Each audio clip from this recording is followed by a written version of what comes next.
예, 오늘 이 시간에는 예루살렘에서의 마지막 사역이라고 하는 제목을 가지고 마가복음 11장부터 16장까지를 우리가 함께 다루도록 그렇게 하겠습니다. 여러분들께 그렇게 그동안 이야기했어요? 그동안 예수님의 주된 사역 무대가 어디였다고 그랬어요? 갈릴리 지역이었다 그랬어요. 기억나세요? 지도를 봐야 알죠? 지도 좀 한번 이렇게 들어주시면, 조금 더 넓혀주시면 어떨까요? 엄마 있어. 여기가 지금 갈릴리예요. 이 갈릴리, 예수님이 나사렛에서 자라셨고, 그래서 예수님을 뭐라고 불러요? 나사렛 예수, 그렇게 나사렛이라고 불려졌는데, 이 갈릴리 사역의 주된 자리는 가버나움이었어요. 가버나움을 중심으로 해서 쭉 이렇게 이 사역이 이렇게 이루어지다가, 지난번에 이야기했던 것처럼 베세다 광야에서 나를 누구라고 하느냐고 하는 이야기를 중심으로 해서 쭉 돌아서 이제 어디로 올라와요? 이렇게 올라오면 더 올라와서 여기를 우리가 유다 지역이라고 해요. 이제 예수님이 지난 시간에는 10장에서 여리고를 거쳐서 어디로 올라와요? 예루살렘으로 올라오시는 거죠. 그래서 이제 예루살렘의 사역 무대가 갈릴리에서 어디로 옮겨진다고요? 예루살렘으로 옮겨지는 걸 보게 됩니다. 그런데 우리가 보게 되면 예수님이 갈릴리 사역을 통해서 각색 병든 자를 고치시고, 귀신을 내어 쫓고, 또 보리떡 5개와 물고기 2마리를 가지고 5,000명을 먹이고 12광줄이 남기고, 또 그가 말씀 한마디 했더니 풍랑과 바다가 잔잔해지고, 이런 일들을 통해서 예수님이 누구라는 걸 드러낸 거예요. 그분이 보통 분이 아니라 하나님의 아들 그리스도다고 하는 것을 뭐예요? 증거해냈는데, 우리 주님의 그 사역을 보고 드디어 베드로 입을 통해서 주는 그리스도십니다, 구세주입니다, 하나님의 아들입니다 라고 하는 이야기를 듣고 예수님이 뭐라고 말씀하셨어요? 그런 이야기를 들으시고 예수님께서 하나님의 아들 그리스도로서 이 땅에 보내신 목적을 이루기 위해서 어디로? 예루살렘 사역을 시작하는 거죠.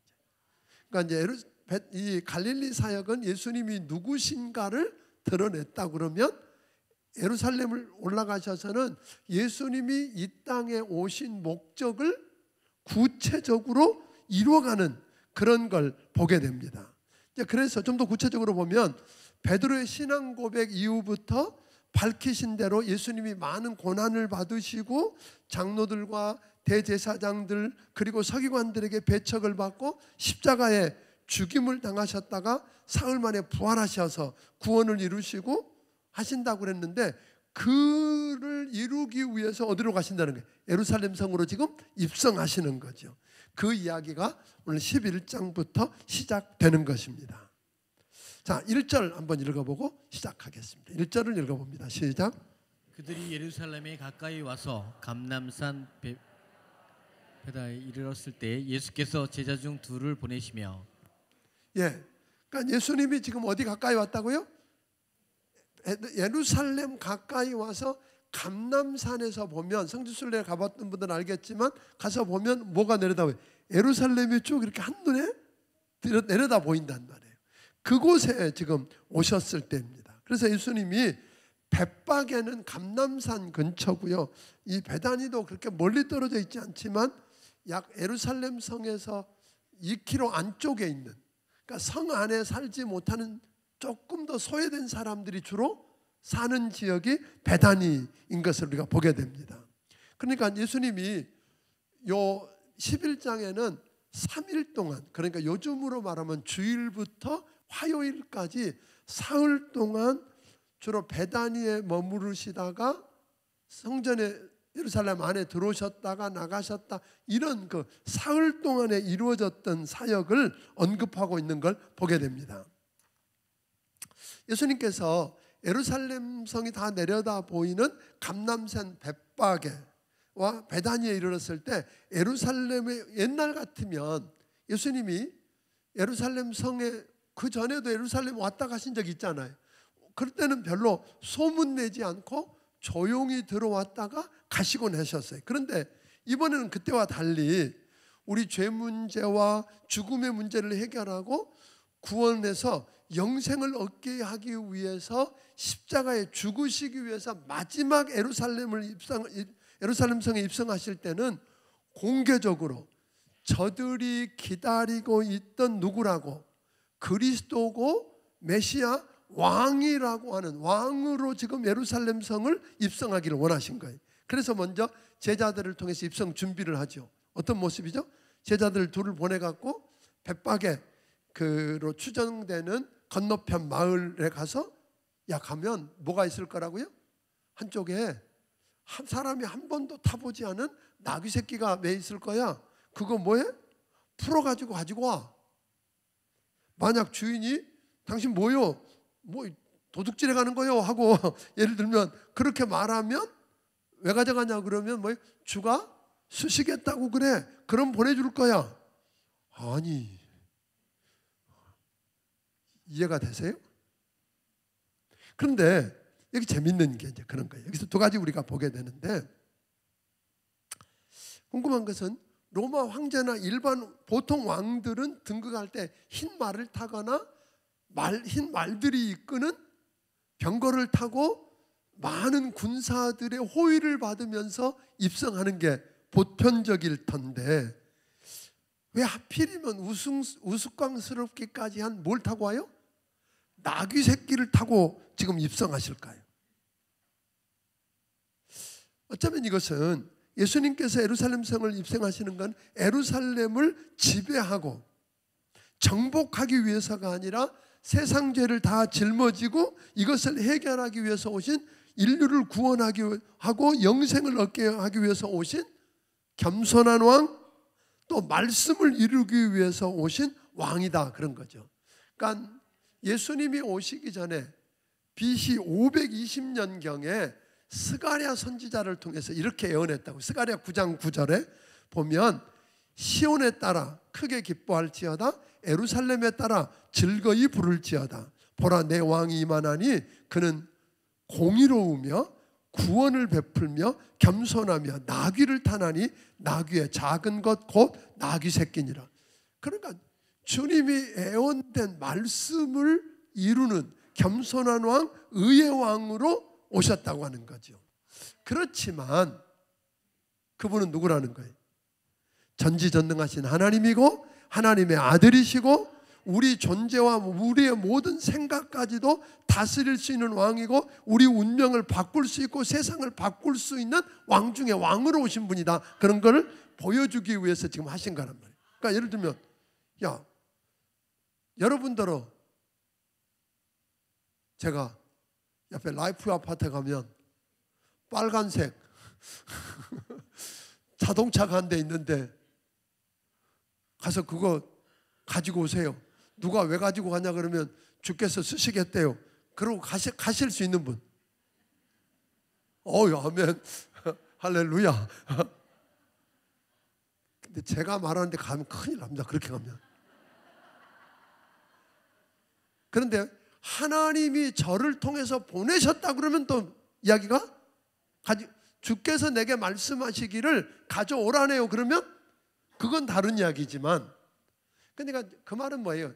그걸 가지고 오라시는 분이 누구라는 거죠? 나귀를 만드셨고 나귀의 운명을 다스리는 주인이고 나귀 주인이실 뿐 아니라 사람도 만드시고 사람의 운명을 다스리는 뭐다? 주인이다. 그러니까 모든 것의 주인이신 예수님이 지금 말씀하니까 여러분 그 말도 안 돼요. 아니 주인이 보고 왜 갖고 가? 그랬더니 주께서 쓰시겠대요. 가져가. 그러니까 그분이 누구라는 거예요? 하나님이세요. 그러니까 하나님이 하라 그러면 하면 누가 책임져요? 하나님이 책임지는 거지. 참 쉽지 않은 거죠. 그러니까 예수님이 하나님의 아들이시고 그리스도이기 때문에 우리의 주인이고 우리의 인생을 주관하시는 주인이시라는 걸 알면, 그분이 그런 분이라고 알면, 그분 말씀하셨다면, 성경에 그분이 말씀한 이야기잖아요. 그죠? 그럼 우리가 이분 말씀을 듣고 이분 말씀대로 어떻게 해요? 하세요? 성경에는 이보다 더 터무니없어 보이는 일들이 있어요, 없어요? 있어요.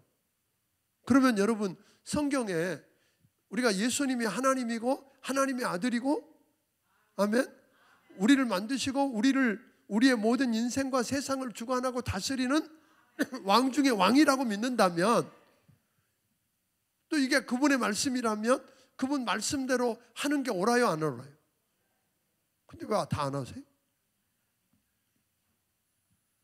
말씀대로 우리가 제자 둘처럼 당연히 가야 되고, 가면 말도 안 될 것 같지만 말씀대로 했더니 말씀대로 뭐예요? 풀어서 가져. 그래서 실제로 가지고 왔잖아요. 나귀 끌고 왔어요 지금. 그래서 나귀를 끌고 왔더니 제자들이, 안장도 없는 말이잖아요. 안장도 없는 나귀 새끼.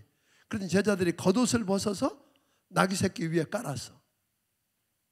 그리고 주님 타시게 하고 자기들의 겉옷을 벗어서 길에다 깔고 종려나무 가지를 베서 깔았어요. 무엇 대신에? 붉은 카펫 대신에.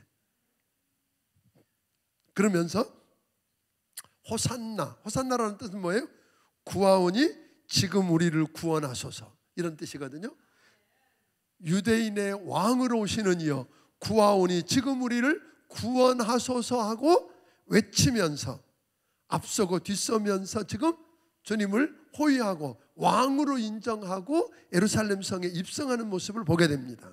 그러니까 제자들과 따르는 사람들은 로마의 어떤 모습을 그렸을까요? 예수님의 제자들과 지금 따르는 사람들은 무슨 생각을 하면서 지금 옷을 나귀 새끼 위에다 깔고 길에다 깔고 그러고 갈까요? 왕으로 오시네. 저분이야말로 로마의 압제에서 우리를 뭐 해줄 거다? 해방시켜 주시고 가난과 문제로부터 자유케 해주실 정치적인 메시아로 오해한 거예요. 우리 문제 해결해 줄 뿐이다. 그런데 나중에 보니까 십자가에 잡히고 죽을 것 같으니까 십자가에 못 박아라, 그렇게 할 수 있는 거예요. 왜? 나한테 유익이 안 되고 도움이 안 될 것 같으면 언제든지 버릴 수 있다는 거죠. 또 반대로 이것을 지켜보고 있던 바리새인들과 제사장들과 장로들은 어떤 모습으로 예수님을 바라보았을까요? 자기들이 가지고 있는, 왜냐하면 사람들의 관심의 눈이 다 누구한테 쏠렸어요? 예수님. 옛날에는 자기들이 최고라 그러는데 딱 등 돌리고 예수님이야 하고 예수님만 바라보니까 자기의 기득권을 빼앗아가는 정치적인 라이벌로 예수님을 본 거예요. 그러니까 라이벌로 보니까 어떤 일이 벌어져요? 어떻게 해야 돼요? 라이벌이면. 라이벌이 없으셨군요. 라이벌이니까 어떻게 해야 돼요? 없애야지, 제거해야지. 그래서 저들은 예수님을 어떻게든지 없애보려고 뭐 희한한 질문들을 통해서 그를 올무에 넣으려고 그랬었던 겁니다. 그런데 이제 이렇게 그런 모습들을 우리가, 그런 배경을 가지고 앞으로 전개되는 이야기를 들으면, 사람들이 그래서 저렇게 또 금방 군중들은 언제든지 변할 수 있다는 거예요. 그렇게 변하는구나.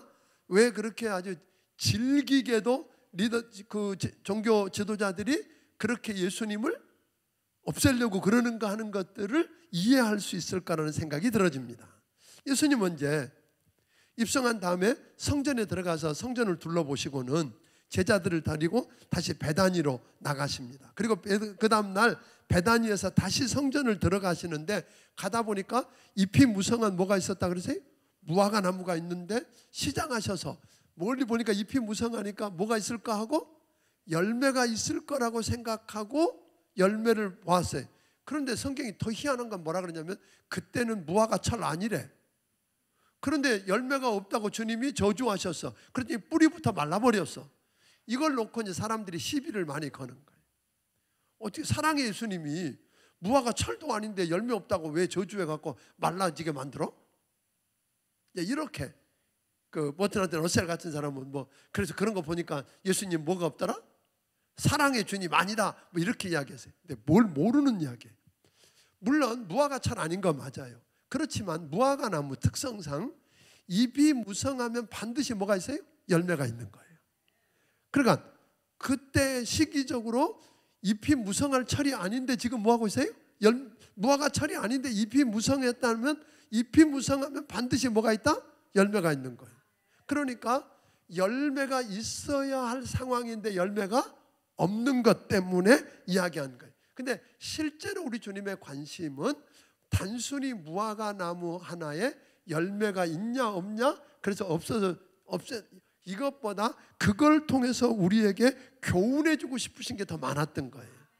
그 사이에 성전을 청결케 하는 이야기가 나오고, 그러면서 이제 그 소위 성전을 통해서 이익을 보는 사람들이, 제사장들이나 종교 지도자들은 성전 안에 뭐 동전을 바꾸는 것, 또 본래는 흠 없는 양이나 염소나 송아지 같은 걸 가지고 와야 되는데 그게 흠이 있는지 없는지를 합격 불합격 판정을 하는 사람들이 그 사람들인데, 외부에서 갖고 온 건 대부분 불합격이라.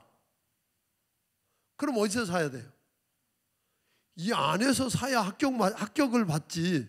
그러니까 이 안에서 사는 게 좀 비싸게 갖고 그 이익을 남겨 먹는, 그러니까 하나님을 예배한다는 명분 아래 자기 이익을 챙기는 사람들의 이야기를 나옵니다. 이걸 통해서 뭐가 있어야 한다? 우리가 하나님의 영광을 체험하고 하나님을 만나고 그분을 예배하면 내가 변화되어서 올바른 삶을 어떻게 살 것이냐는 데는 별로 관심 없고, 내게 얼마나 형식만 갖추고 그걸 통해서 이익이 되냐 안 되느냐만 갖고 살고 있는 그들을 빗대어서 열매 없는 자들을 어떻게 징계하는가를 보여주셨던 겁니다. 그러니까 그러면 또 하나는 그 무화과 나무가 말라진 걸 보고 놀래는 제자들에게 그런 거거든요. 야, 그거 보고 놀랄 게 아니라 이건 뭐예요? 주님이 말씀한 그대로 말라버렸거든요. 그죠? 그거 된 거 아니냐. 그러니까 하나님을 믿고 하나님의 말씀을 믿고 하나님을 신뢰하면 우리가 뭐한다? 열매 맺을 거고, 하나님을 신뢰하지 않고 믿지 않으면 책망받는 자리에 떨어질 거다, 그런 거예요. 그러니까 우리도 오늘도 의심하지 않고 믿고 기도하면 그대로 되고, 아멘. 하나님을 믿고 말씀대로 된다고 믿고 하나님을 신뢰하면 무화과가 말라지기도 하고, 이 산을 들어서 저 바다에 빠지라 그래도 되고, 이런 것, 이것을 우리에게 가르치고 싶으셨던 거란 말이에요. 그러니까 성경에 나와 있는 것들을 보면서 여러분들이 무화과가 말랐냐 안 말랐냐 그걸 가지고 시비를 걸고 이런 게 아니라, 왜 이야기가 여기에 등장하고 이걸 통해서 우리에게 뭘 가르쳐 주려고 우리 주님이 이 말씀을 하셨을까를 놓치면 성경을 읽다가 괜히 엉뚱한 걸 보고 씨름하고 사소한 걸 놓고 시비 걸다가 진짜를 놓칠 수 있다는 거 기억하기를 바랍니다. 12장, 예수님께서 포도원을 만들어서 농부들에게 세를 주고 떠났다가 종들에게 세 받으러 보냈더니 종들을 오는 애들 하나씩 뭐예요? 때리기도 하고 죽이기도 하고, 나중에 그래도 안 되니까 내 아들을 보내면 존경하겠지, 내 아들을 보냈더니 아들까지 죽였어요. 그리고 이제 그러면 이제 우리 거다 그랬더니 주인이 어떻게 했다 그랬어요? 군사를 보내가지고 다 빼앗아가지고 오히려 그들을 죽이고 다른 사람들에게 그 밭을 새로 주었다, 이렇게 이야기하거든요. 이 비유를 쭉 하다 보니까 종교 지도자들이 저거 우리 이야기네 그러고 지금 예수님을 잡으려고 하는데, 우리에게도 좀 주님 가르쳐 주시는 말씀이 있는 거예요. 하나님께서도 여러분과 내게도 온갖 아름다운 삶의 조건들을 우리에게 다 선물로 주셨다. 포도원을 만들어서 다 갖춰가지고 누구에게? 농부들에게 세를 주신 것처럼 우리에게도 온갖 것들, 각양 좋은 은사와 온전한 선물을 허락하셔가지고 아름답고 좋은 것들을 준비해서 아낌없이 주시는 하나님. 아멘. 그럼 우리는 어떻게 살아야 돼? 그거 내 거다 이러면 그때부터 뭐가 생겨요? 문제가 생기기 시작하는 거예요. 하나님이 오늘 여러분과 내게 다양한 것들을 가지고 그걸 뭐 하세요? 하나님이 내게 맡겨주셨다. 즉 재능도 돈도 시간도 자녀도 선물로 맡겨주셨다. 아멘. 근데 우리가 맡은 걸 내 거라고 착각하는 순간 탈선하게 되고, 그 다음에 왜 맡겨주셨는지를 잊어버리면 문제가 생긴다는 거예요. 그러면 한번 물어보고 싶어요. 하나님이 여러분에게 각양 좋은 것들을 선물로 맡겨주신 것 있다? 없으세요? 주신 게 많다, 안 주신 게 많다? 근데 우리는 주신 것 보고 감사하고 왜 주셨는가를 생각해요? 없는 것만 생각해요. 없는 것만 생각하고 원망하고 불평하는 거거든요. 그래서 우리가 하나 꼭 잊지 말아야 될 것은, 하나님이 내게 온갖 좋은 것을 뭐 했다? 준비해서 선물로 주시고 그걸 관리하게 하셨다. 그런데 꼭 또 잊지 말아야 될 것은, 하나님은 종종 내가 그 소유권이 누구한테 속했는지를 확인하고 싶어 하세요. 그래갖고 종을 보내셔서 세내라. 그런 거예요. 세내라. 그건 뭐예요? 아까 주인이 종을 보내가지고 세내세요. 그건 뭐 하는 거예요? 그거 당신 거 아니고 주인이 당신에게 맡겨준 거요 라고 하는 걸 확인하기 위해서 지금 종을 보내서 말씀하는 거예요. 자, 그러면 우리가 내야 될 세 중에, 세 가운데 뭐가 있어요? 우리도 세 내요, 안 내요? 그 세 중에 특별한 세가 뭘까요? 11조와 헌금일 것입니다. 아멘. 헌금 이야기 나오면 깜짝 놀라는 분들 계시지만 11조와 헌금은, 근데 그 중에서도 11조는 모든 것이 누구에게서 왔다고? 주님께서 내게 맡겨주신 것이라고, 소유권을 하나님 거라고 확인하는 가장 좋은 표가 뭐예요? 11조예요. 그러니까 별 이유를 대도 11조 안 하는 건 아까 그 농부들처럼 뭐 하는 거 똑같아요. 이거 당신 거 아니고 내 거요 그러는 거하고 똑같다 이 말이에요. 그러니까 그걸 주신 분은 뭐도 하신다? 주인을 나중에 뭐도 한다? 반드시 결산하자고 심판자로 등장할 때가 있다는 거예요. 그런데 이거는 생각 안 하는 거예요. 그래서 결국은 이 사람들은 뭐예요? 그거 잃어버렸다가 문제가 된 거죠. 그래서 결국은 다 빼앗기고 그거 잘 관리하는 사람들에게 다 맡기는 그런 자리까지 오게 됐다는 겁니다. 계속해서 이게 보면 바리새인과 헤롯 당과 사두개인들이 어떻게 해서라도 예수님을 라이벌로 생각하니까 책을 잡고 함정에 빠뜨리려고 하는 거죠. 그래서 13절부터 보면 아주 올무에 걸려고 그런 거죠. 이래도 걸리고 저래도 걸리고, 세금 내야 돼요 말아야 돼요 이렇게 물어본 거잖아요. 세금 내라 그러면 당신은 매국노, 로마 편에 붙어 사는 매국노, 그렇게 하는 거고, 내지 마요 그러면 누구한테 일러요?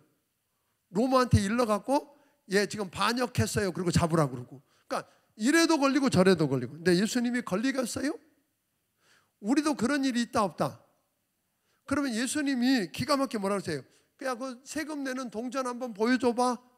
그래서 데나리온 하나 보여줬더니 이게 누구 그림이고 누구 사진이고 누구 무슨 글이야? 가이사의 거예요. 그래 그럼 가이사의 것은 가이사에게, 하나님 건 하나님께 드려. 너무 명답을 하니까 대꾸도 못하고 가잖아요. 그렇다면 이걸 보면 우리가 이런 난감한 지경에 빠지면 뭐 하면 좋을까요? 우리가 이런 질문을 받고 여러분을 함정에 빠뜨리려고 이래도 걸리고 저래도 걸리게 하는 일 경험해요 안 해요? 해요, 하지요. 그럼 우리는 그건 너무 어려워, 할 수 누가 어떻게도 걸리는데 뭐 그렇게 해야 됩니까? 아니에요. 예수님께 물어봐야지. 그걸 다 알고 계신 그분에게 하나님 어떻게 해요 이때? 성경이 그랬어요. 너희 가운데 지혜가 부족하거든 꾸짖지 않고 후히 주시는 하나님께 구하라. 주님 이럴 때 어떻게 대답해요? 물어봐야지. 덜커덕 대답해갖고 걸려가지고 그때는 내가 어떡하란 말이냐고 이러고 울지 말고 물어보자. 아멘. 18절부터 보면 사두개인들이 이상한 올무를 놓죠. 예를 들면 이제 그 당시에 예수님 당시에 종파가 셋이 있었어. 하나는 바리새파예요. 바리새인들이 있었고, 또 하나는 사두개파, 사두개인들이 있었고, 또 하나는 에세네파, 에세네파는 소위 수도원파예요. 자,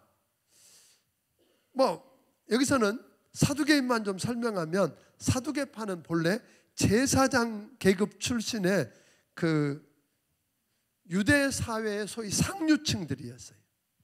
저들은 하나님을 믿고 종교의식도 집행하고 토라, 즉 모세 오경인 토라도 열심히 읽는 사람들이에요.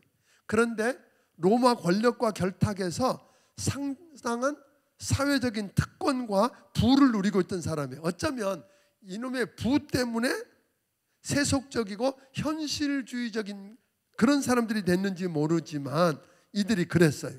그러니까 이들 가운데 특징은 뭐예요? 부활 없다 그랬어요. 부활을 안 믿어. 눈에 보이지 않는 천사도 안 믿어. 그러니까 부활이 없다 왜 그랬을까요? 부활 신앙을 버렸는데 이유가 뭐냐면 그 사람들은 모세 오경만 믿어. 성경 중에 다른 건 안 믿어. 그러면서 뭐라고 하냐면, 야, 모세 오경에 부활 있다고 어디 성경에 나왔어? 그렇게 이야기하는 거예요. 그러면서 모세 오경에 나오는 한 이야기를 끄집어냈어요. 그때 어떤 사람이 결혼해가지고, 형제가, 큰아들이 결혼해가지고 아들 못 낳고 죽으면 둘째가 그 형수하고 결혼해서 아들을 낳아서 장자권을 이어가게 해야 되는 거예요. 그러니까 형제 7이 있는데 처음부터 아이 못 낳고 7명이 다 그 형수하고 살았으면 부활할 때 그 여자는 누구 부인이에요? 그런 거예요. 7명 중에 누구 부인이에요? 누구 부인이에요? 아주 해괴한 이야기로 예수님을 딱 잡으려고 그랬던 거예요. 그때 예수님은 너희가 성경도 모르고 하나님의 능력도 모른다 그러면 책망하세요. 그러면서 그 제도가 두 가지 이유 때문에 있었어요. 하나는 장자권 계승이고, 또 하나는 그 당시에 여자가, 남편이 죽고 여자가 홀로 남으면 살아갈 방법이 없었어요. 사회 보장책 중에 하나였어요. 그래서 그 여자를 돕기 위해서 책임져 주는 의미로 형제가 결혼해서 책임지는 그런 의식이었었어요. 그러니까 그런 제도도 모르고, 또 하나는 성경을 모르는 거예요.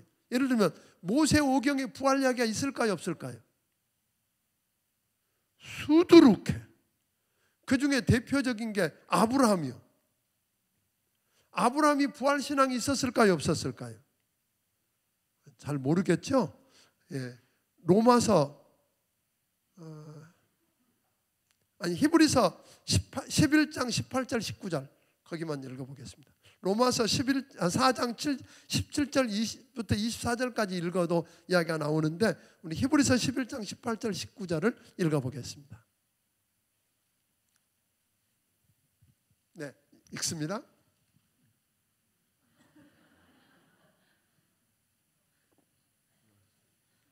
히브리서 11장 18절 19절. 네, 읽습니다. 그에게 이미 말씀하시기를 내 자손이라 칭할 자는 이삭으로 말미암음이라 하셨으니, 그가 하나님이 능히 이삭을 죽인 자 가운데서 다시 살리실 줄로 생각한지라. 비오컨대 그를 죽은 자 가운데서 도로 받을 것이니이다. 그러니까 아브라함에게 부활 신앙이 있었어요, 없었어요? 이삭을 바칠 수 있었던 것은 이삭을 주시고 이삭을 통해서 그 약속하신 걸 이루어갈 거라고 하신 하나님이 이삭을 다시 죽이면 살린다고 하는 부활 신앙이 있었어요. 그러니까 우리가 하나 생각해 볼 것은요, 그런 거예요. 창세기 1장 1절에 태초에 하나님이 천지를 창조하시니라 그랬어요.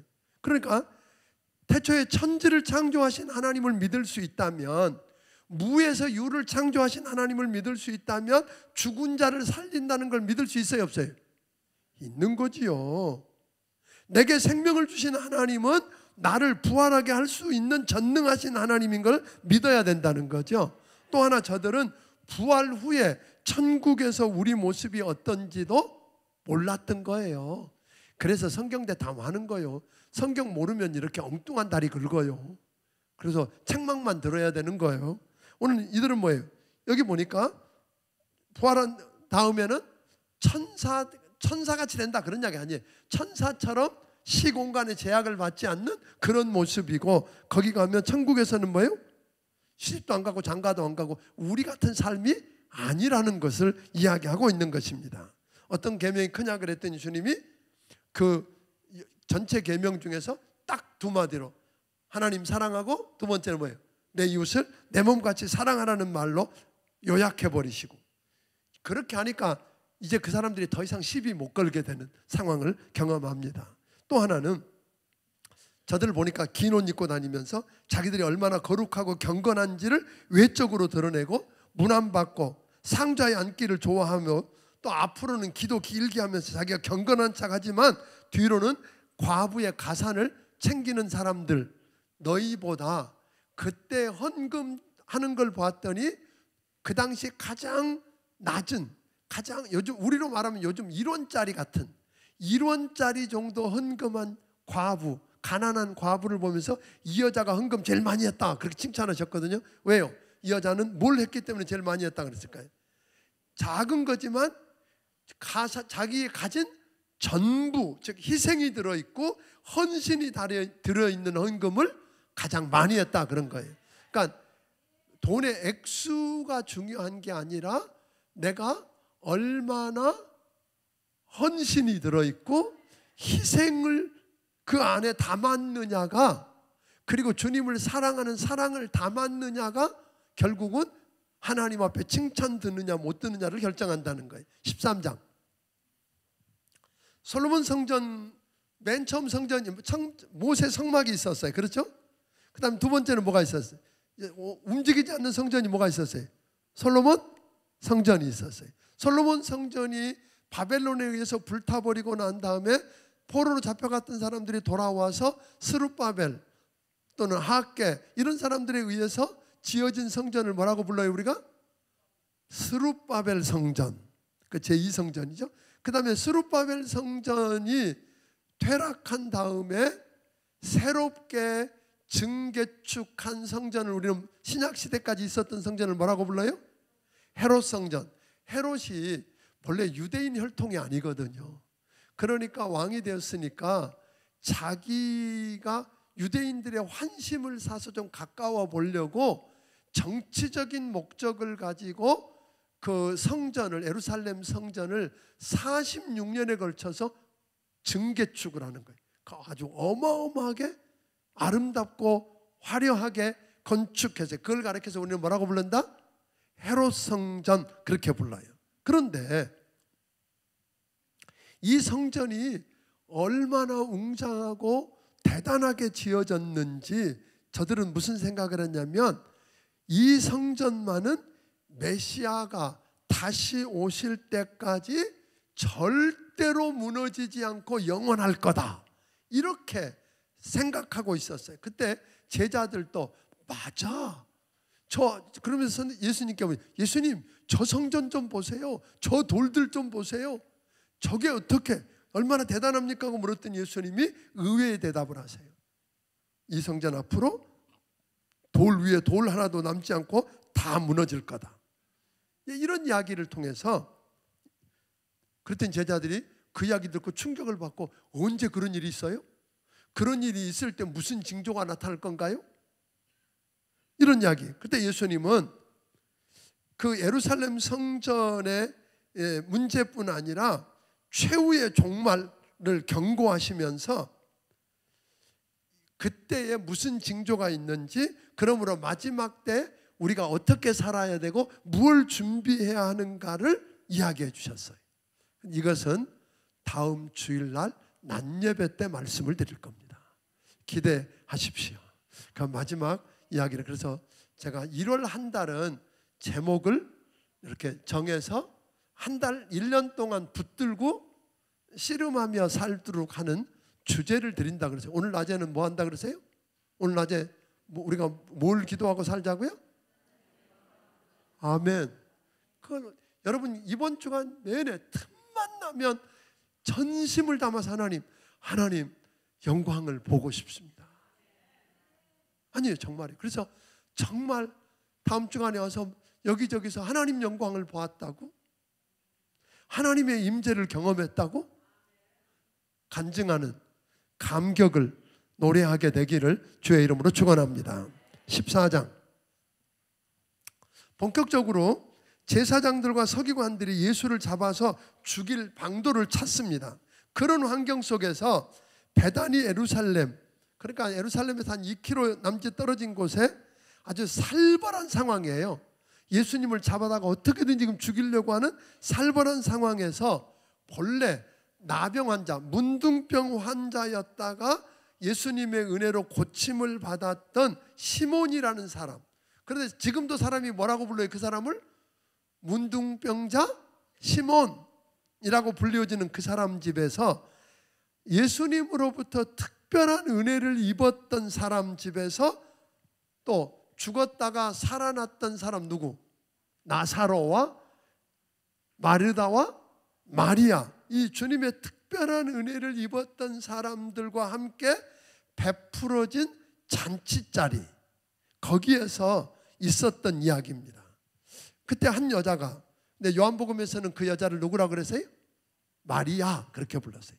마리아가 300데나리온이나 되는 어마어마하게 비싼, 300데나리온은 1년 연봉, 우리로 말하면 1년 연봉어치가 되는 그걸 옥합을 깨트려서 주님 머리에 부었더니 그게 흘러내려서 발로 흘러내렸고 그걸 그 여자가 머리카락으로 씻었다, 그렇게 이야기하는 거잖아요.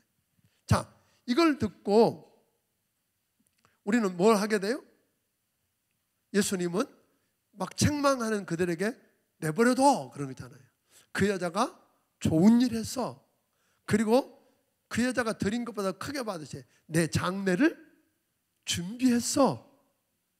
오늘 그렇게 하는 거죠. 그러니까 이 여자는 사실은 뭐였어요? 값을 계산하지 않고 사랑으로 감격해서 가장 소중한 기회를 놓치지 않고 최선을 다해서 드린 이 여인을 복음이 전해질 때마다 기억하라고 이야기하십니다. 그런데 이 사람과 전혀 다르게 가룟 유다가 제사장을 만나서 돈을 받고 하나님의 아들 그리스도요 스승인 예수님을 넘겨줄 기회를 찾고 있는 모습을 보여줍니다. 예수님께서는 제자들과 함께 6월절 식사를 준비시키고, 그것도 007 영화에나 나올 이야기잖아요. 어디서 6월절 만찬 잡수실 때 준비할까요? 성에 들어갔다가 한 여자가 물동이 가지고 가건 따라가서 뭐 이렇게 이야기하는 그런 사건들. 어떻든 만찬을 준비해서 만찬을, 마지막 최후의 만찬을 제자들과 함께 하는데 예수님이 그런 갑자기 충격적인 이야기, 너희 가운데 한 사람이 나를 팔 거야. 그럼 뭐 사람들이 난리가 났죠. 주님 납니까? 나는 아니지요. 나는 아니죠. 다 이야기하는데 나와 함께 떡그릇에 솟는 그자가 그자야. 그런데 가룟 유다는 뻔뻔하게 나는 아니죠. 여러분, 이때가, 이 말씀을 들을 때가 뭐 할 기회예요? 회개할 기회예요. 주님은 종종 여러분간에게 회개할 기회를 가룟 유다에게도 몇 번에 걸쳐 주셨어요.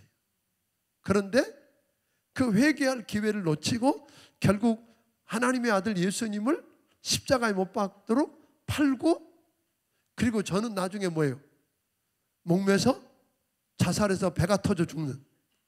주님이 나는 이렇게 가지만, 주님 그러거든요. 우리 예수님은 가룟 유다 아니어도 십자가에 못 박혀 죽는 거 아시죠? 가룟 유다 아니어도 죽으셔요. 그런데 하필이면 그 예수님을 팔았던 그 사람은 차라리 안 태어난 게 나았다 그랬어요. 그러니까 오늘 여러분과 내 삶을 내가 잘못할 수 있어요. 그런데 회개할 기회를 놓치지 않는 게 축복이에요. 아멘. 근데 우리가 자칫 잘못하면 그럴 수 있다는 거죠.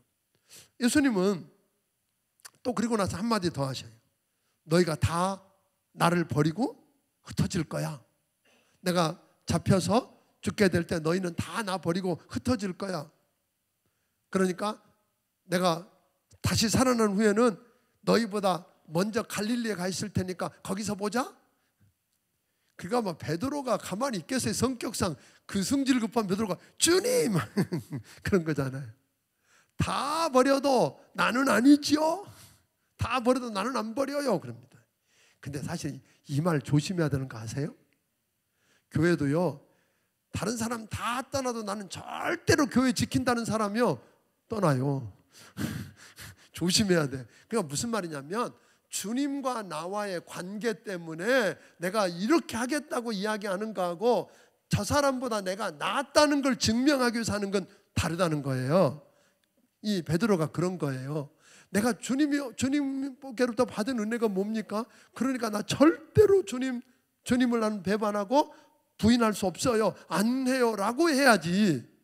다 버릴지라도 제가 버리건 말건 그런 의식들이 필요하다고 하는 겁니다. 또 하나, 그랬더니 예수님이 그러잖아요. 야, 너 오늘 닭 2번 울기 전에 나 3번 부인한다? 그랬더니 베드로가 한술 더 뜨잖아요. 내가 죽을지언정 목숨 걸고 내가 절대로 부인하지 않겠다고 그랬는데 결국은 그는 뭐예요? 예수님 제자들 다 도망갔어요. 잡혀갈 때. 베드로도 무슨 총칼 앞에서 무너진 거 아니에요. 계집종 그 하속들 말 한마디에 그만 부인하고 저주하면서까지 부인하는 비극을 경험해요. 왜 실패했을까요? 예수님이 겟세마네 동산에 베드로와 요한과 야고보를 데리고 특별히 가서 기도하셔요. 내가 기도할 동안 여기서 기도해라. 그리고 주님이 흐르는 땀방울이 핏방울이 되도록 기도해요. 주님 기도는 다른 거 아니었어요. 이 십자가의 세상 죄를 대신 짊어지고 십자가에 죽는다는 게 이게 얼마나 고통스럽고 얼마나 무서운 거고 주님께로부터 버려진다는 게 어떤 건지를 아셨어요. 그래서 할 수만 있으면 이 잔을 내게서 지나가게 해달라고, 이거 안 하게 해달라고 기도하지만 나의 원대로 마옵시고 아버지의 뜻대로 해달라고 기도하면서 결국은 하나님과 교제하고 그분은 주님 주신 힘으로 승리했었어요. 그런데 베드로는 실패했어요. 왜 실패했어요?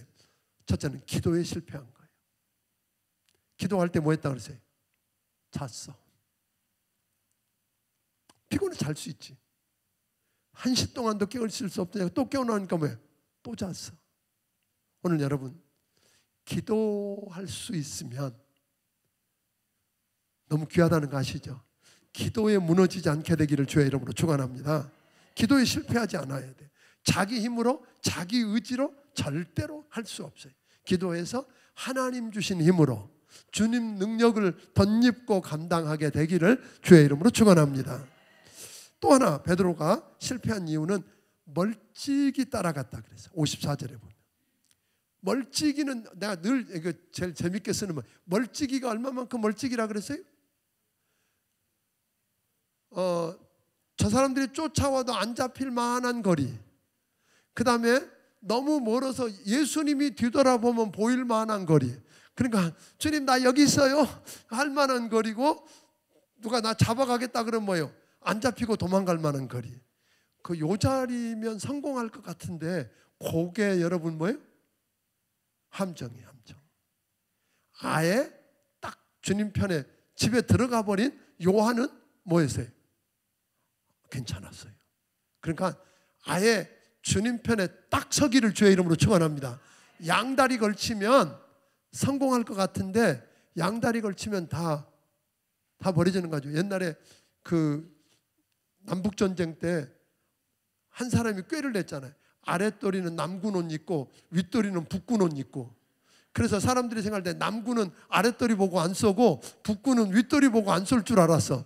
그런데 북군은 아랫도리 보고 쏘고 남군은 윗도리 보고 쏘고 총 더 많이 맞고 죽었대. 그게 양다리 걸친 사람의 모습이에요. 세상 편에 서고 그래서 양다리 걸쳐서 믿는지 안 믿는지 뭐 이러고 사는 건 안전이 아니라 베드로처럼 실패하는 지름길입니다. 그렇지만 베드로는 아주 무너지지 않았어요. 가룟 유다는 아주 무너져 버렸는데 베드로는 다시 돌이킬 수 있는 기회가 있어요. 이유가 뭘까요? 첫째는 72절에 보니까 예수님 하신 말씀이 뭐였다고요? 기억이 났어. 그래서 그걸 생각해냈어. 이게 정말로 중요한 거예요. 우리가 애들에게도요, 어려서부터 말씀을 가르쳐야 되는 이유가 뭐냐면 가르쳐 놓으면 어느 날 그 아이가 그 말씀을 뭐하고 기억해내고 생각하면 돌이킬 수 있는 기회가 있는 거예요. 아멘.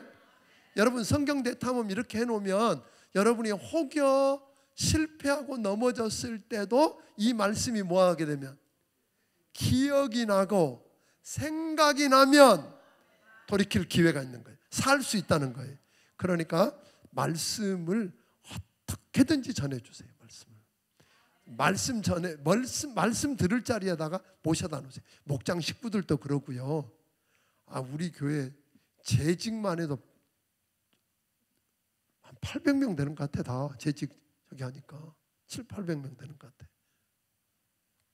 목자까지 다 합치면 더 많아. 다 어디 갔는지 모르겠어.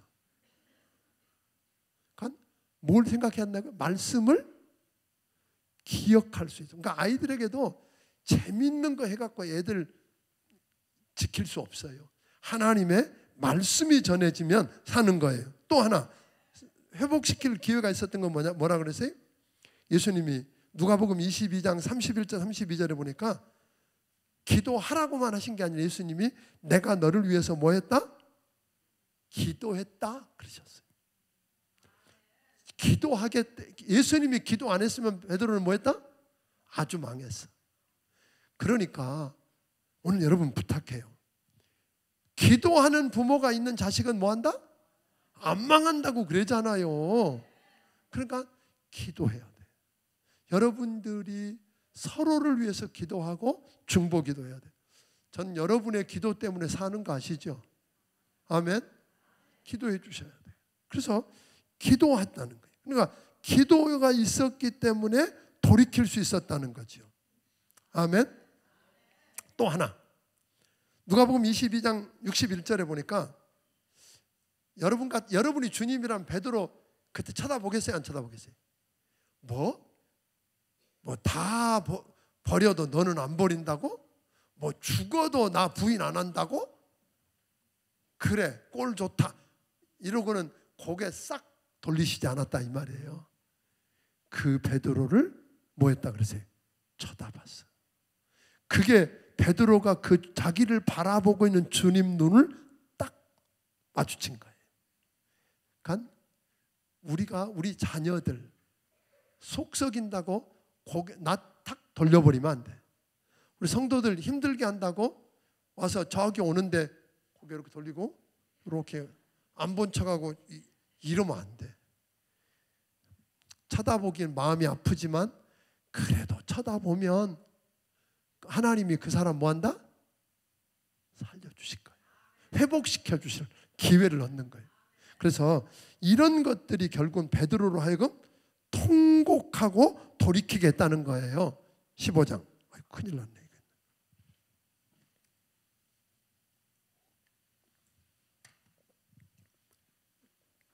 대제사장들이 밤새도록 신문하고 사형에 해당당한다고 그러고 십자가에 못 박기로 결의했고 그때가 새벽 6시요. 새벽 6시에 누구한테 데리고 가느냐면 빌라도한테 사형시켜달라고 데리고 가는 거예요. 빌라도는 예수님을 대제사장들이 시기심 때문에 넘겨준 거 알았어요. 또 본인도 예수님이 십자가에 못 박아 죽일 만한 죄가 없다는 거 알았어요.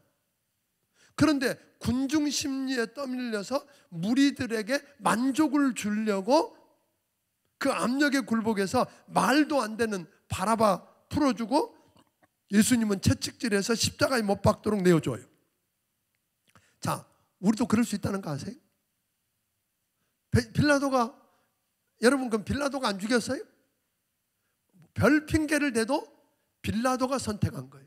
빌라도가 예수님을 십자가에 못 박았다고 우리는 이야기하고 있어요. 그러니까 세상을 바꾸고 변화시키기는커녕 세상에 영향을 받고 사람 눈치 보고 옳은 일 포기하고 그러면 잘못도 선택하면 우리도 예수님을 오늘 십자가에 못 박아 내줄 수 있다는 거예요. 아멘. 빌라도는 하나님께서 어떻게 생각하고 내가 무엇 하기를 바라시는가 하는 건 생각 안 했어요. 사람들이 어떻게 생각할까는 눈치만 보다가 결국은 잘못된 선택을 합니다. 또 요한복음 19장 12절에 보니까 유대인들이 그랬거든요. 너 예수 십자가에 못 박아 죽이지 않으면 가이사의 충신 아니야 그랬어요. 왜? 예수님이 유대인의 왕이라 그랬는데 유대인의 왕이면 너는 가이사한테 지금 반역하는 거야. 그러니까 그게 무서워갖고 덜커덕 내줘요. 그러니까 이게 옳은 일인지 아닌지 내 입지, 내 안전, 내 이익만 생각하고 의식하다가 결국은 뭐예요? 하나님 앞에 어떻게 해야 옳은 건지 생각하지 않고 하나님의 아들 그리스도를 십자가에 못 박게 내주고 결국은 채찍질하고 때리고 희롱한 다음에 예수님을 끌고 골고다로 가는데 가다가 누구한테 넘어지니까 그 십자가를 구레네 시몬에게 지워서 오늘 올라갑니다. 그리고 예수님 십자가에다 뭐라고 붙였어요? 나사렛 예수 유대인의 왕이라는 죄패를 붙여가지고 십자가에 못 박습니다. 이때 예수님이 십자가 못 박을 때가 오전 9시, 대략 오전 9시쯤 돼요. 예수님이 우리 죄짐을 대신 지고 죄값을 치르고 죽으시자 휘장이 위로부터 아래로 찢어져요. 그 말은 이제 누구든지 예수님을 힘입어서 하나님 앞에 나아갈 길을 얻었다는 거예요. 예수님을 통해서 하나님 아버지께 나아갈 수 있게 되었다는 거예요. 그렇게 운명하시는 걸 보고 총지휘하던 백부장이 이 사람은 진실로 하나님의 아들이었다라고 고백하고 성전의 휘장이 찢어졌고 백부장이 예수님이 하나님의 아들이라고 고백하고 그런데 이렇게 죽은 다음에 그때가 오후 3시쯤 돼. 이때는 빛을 잃고 어두워지고 그런데 그날 누가 등장하냐면 아리마대 사람 요셉이라는 사람이 아리마대라고 하는 데가 라마다임 소빔이라고 하는 사무엘의 고향이에요. 예루살렘에서 북서쪽으로 한 20마일쯤 떨어져 있는 곳에 있는 거기 살던 사람인데 이 사람은 본래 뭐예요? 그 부자하고 공회원이에요. 그러니까 꽤 잃을 게 많은 사람이에요. 그래서 예수를 믿긴 믿었는데 숨어서 드러내지 않고 믿던 사람이었는데 오늘 자기가 예수님 죽으시는 걸 보고 커밍아웃을 하는 거예요. 나 그 시체 나한테 주세요. 내가 장사 지내겠습니다. 그리고 자기가 파놓은 무덤에 장사 지내. 근데 여러분들 여기서 하나 생각할 거요. 무덤 그러니까 우리나라처럼 땅 파가고 묻고 흙 묻어버린 그런 무덤 아니에요. 거기는 석회암이라 이렇게 파놓고 그냥 그러면 빈 공간이에요. 제가 무덤에 들어가 봤는데 빈 공간이고 거기를 뭘 막아놔요? 돌로 이렇게 막아놓는 거예요. 자, 이렇게 이 사람이 자기가 잃을 게 많지만 숨어서 믿던 그 사람이 드디어 뭐라고 그랬어요? 위험을 무릅쓰고 잃을 게 많은데도 불구하고 내가 그리스도인이라고 드러내고 오늘 주님을 위해서 뭘 나섰을 때 놀라운 일이 일어나요.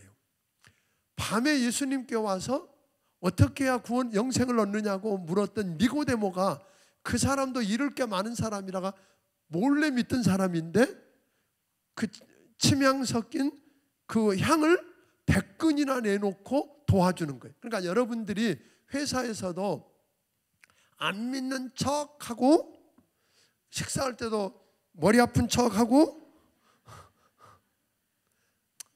아니면 주님 뭐 꼭 눈 안 감아도 주님 다 아시지요? 그리고 뭐 기도하고 이런 게 아니라 딱 손 감고 눈 감고 기도하고 내가 그리스도인이야. 그럼 그리스도인이라는 게 드러나면 불편한 게 많아지는 거 아시죠? 제약이 많아지는 거. 그걸 감당하고 그리스도인인 걸 드러내면 여러분 때문에 니고데모가 커밍아웃 할 겁니다. 그러면 하나님의 역사가 달라질 겁니다. 그런 일들이 일어나게 되기를 주의 이름으로 축원합니다. 16장 예수님이 부활하신 날, 즉 안식일 첫날, 안식 후 첫날. 그러니까 오늘로 말하면 뭐예요? 안식일이 토요일이니까 금요일 해지는 시간부터 토요일 해지는 시간까지니까 안식 후 첫날이면 언제까지? 주일이에요. 오늘 요즘으로 말하면 주일 새벽에 여러 여인들이 사실은 이 여인들은요 갈릴리에서부터 와서 예수님을 따라와서 헌신적으로 주님을 섬겼고 돈을 내서 제자들의 삶의 필요를 공급했던 여인들이에요. 그 여인들은 십자가에 죽으시고 장사 지내는 모습을 지켜봤고 그리고 보니까 너무 여러분 오후 3시에 돌아가셨고 그걸 총독에 가서 허가받고 해지기 전에 장례를 치러야 되니까 얼마나 급하게 이루어졌겠어요. 그 급하게 하다 보니까 제대로 안 된 것 같으니까 향품을 준비해 가지고 장례를 제대로 치르겠다고 지금 뭐예요? 무덤으로 가고 있었어요. 그러니까 사실 부활신앙이 있어서 간 건 아니요. 주님을 사랑하는, 주님을 향한 충성심 때문에 가는 거였지. 그런데 가면서 그러죠. 아이고 그 큰 돌 누가 굴려주지? 걱정하고 가서 보니까 이미 무덤 문이 열려 있는 거예요. 들어가 보니까 천사가, 흰 옷 입은 천사가 있고 여기가 예수님 누우셨던 곳이라고 이야기해 주면서 너희가 나사렛 예수를 찾는 줄 아는데 그분은 살아나셨고 여기 계시지 않고 너희에게 말한 대로 어디로 가셨다? 갈릴리로 먼저 가셨다. 갈릴리에 가서 만나라. 그리고 제자들에게 가서 뭐 해라? 그분이 살아나셨다고 전해라 하는 이야기를 듣습니다. 너무 놀래가지고 무서워서 벌벌 떨다가, 그런데 그 후에 누가 만나요? 막달라 마리아에게 부활하신 예수님이 보여줘요. 그러니까 특별한 은혜를 입었던 사람들, 특별한 은혜를 체험했던 사람들에게 먼저 보여주시고 가서 전하라고 합니다. 그러니까 우리가 하나님에게 특별한 은혜를 경험하는 건 굉장히 중요한 것 같아요. 아멘. 그래도 가서 전했더니 제자들이 믿었어요, 안 믿었어요? 안 믿었대요. 자, 그런데 예수님이 십자가에 죽으시고 부활한 게 끝일까요? 끝 아니에요. 예수님은 다시 그들을 불러 모아서 그들에게 나타내 보여주시고 복음을 부탁해요. 그게 16절입니다. 16절 읽습니다. 자, 시작. 믿고 세례를 받는 사람은 구원을 얻을 것이요 믿지 않는 사람은 경죄를 받으리라. 죄송해요. 15절. 또 이르시되 너희는 온 천하에 다니며 만민에게 복음을 전파하라. 네, 우리 주님은 이야기하는 거는요, 내가 가는 곳 어디든지 가서 복음을 뭐 해야 되고 전해야 되고, 내가 만나는 모든 사람에게 복음을 뭐 해야 된다? 전해야 돼요. 여러분, 예수님의 죽으심을 믿고 그것 때문에 죄 용서받고 예수님의 부활 때문에 영원한 생명을 얻었다고 믿는 여러분과 내게 주님은 뭘 명령하셨다고요? 복음을 전파하라고. 그러면 어떻게 해요? 그럴 텐데 17절 18절은 이렇게 말합니다. 같이 읽습니다. 시작. 믿는 자들에게는 이런 표적이 따르리니 곧 그들이 내 이름으로 귀신을 쫓아내며 새 방언을 말하며 뱀을 집어 올리며 무슨 독을 마실지라도 해를 받지 아니하며 병든 사람에게 손을 얹은즉 나으리라 하시니더라. 어떤 사람들은 또 이런 사람이 가서 뭐 독을 마셔보고 또 뭐 뱀 독사 만져보고 물려갖고 죽은 사람도 있어. 그렇게 시험을 해보라는 게 아니에요. 믿고 정말로 주님이 말씀한 그대로 된다고 믿고 순종하면 주님은 이런 기적을 통해서라도 그 하나님의 복음이 전해지게 하겠다는 거예요. 그 복음이 그래서 어디까지 왔어요? 여기까지 온 거예요. 아멘. 믿고 순종하면 놀라운 기적을 경험할 것입니다. 하나님이 함께 하셔서 일하시는 증거를 보여주시고 부탁해서 맡기시는 일을 이루십니다. 그리고 저들은, 예수님은 승천하셨고 그래서 하나님 우편 보좌에 앉으셨고, 제자들은 뭐예요? 말씀한 그대로 했더니 약속한 역사가 일어났다. 이게 오늘 마가복음의 끝입니다. 아멘. 예, 마가복음 하느라고 수고하셨어요. 예, 감사해요. 다음 주에 총정리해서 골든벨에 참여하고 이번 한 주간 꼭 부탁할게요. 뭐 이야기하자 그랬어요? 하나님 영광을 보고 싶습니다. 틈만 나면 그냥 장난으로 하지 말고요, 정말 마음을 담아서 주님 앞에 그런 심정을 담아서 찬송도 하고 기도도 하고 말씀도 읽고, 이래서 오늘 우리 모든 성도가 하나님의 영광을 경험하게 되고, 이 마가복음을 또 한 장씩 여러분들이 풀어가면서, 제가 이렇게 빨리 훑었지만 그 말씀들을 생각하면서 좀 붙들고 씨름하는 그런 한 주간이 되기를 주의 이름으로 축원합니다. 기도합니다. 고마우신 아버지, 우리가 마가복음을 마무리할 수 있게 해주셔서 감사합니다. 이번 한 주간 한 장씩 하루에 풀어가면서 그 말씀하시는 주님의 음성을 듣게 해주시고 우리 주님의 영광을 보는 축복을 누리게 해 주옵소서. 이제는 우리 주 예수 그리스도의 크신 은혜와 하나님 아버지의 무한하신 사랑과 성령님의 감화 감동하시고 역사하시며 교통하심이 오늘 여기 머리 숙인 모든 심령들 위해 함께 하시기를 예수님 이름으로 축원하옵나이다. 아멘.